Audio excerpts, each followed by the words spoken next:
Kadar po večdnevnem prebijanju skozi goščavo najdemo ruševine davno opuščenega mesta, nas prevzame zmagoslavje. Nič manjše ni navdušenje, če znamo razložiti astronomske orientacije starodavnih stav. Naše delo je pustolovščina, malo manj spektakularna kot v filmih o Indiana Jonesu, a nič manj razburljiva. Seveda ne gre za lov za zakladi, temveč za razumevanje nekdanjega življenja. Tako danes vemo, da so Maji bili sijajni arhitekti, astronomi, umetniki. Na polotoku Jukatanu so se na težavno kraško okolje prilagodili z učinkovitimi tehnikami poljedelstva in upravljanja z vodo. Toda prav tam so zaradi naraščanja prebivalstva, izčrpavanja okolja in podnebnih sprememb zašli v krizo, ki niso bili kos. Najbolj uničujoče so bile vojne, ki so jih sprožile vladajoče elite. Trgovske povezave so bile pretrgane, države so propadle in prebivalstvo se je hudo razredčilo in obubožalo.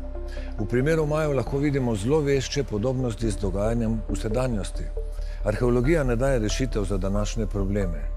Toda razlogi za nekdanje katastrofe bi morali služiti političnim voditeljem kot svarilo, da bodo posledice podobno zgrešenih ukrepov v današnjem globaliziranem svetu veliko bolj usodne kot v geografsko omejenih primerih v preteklosti.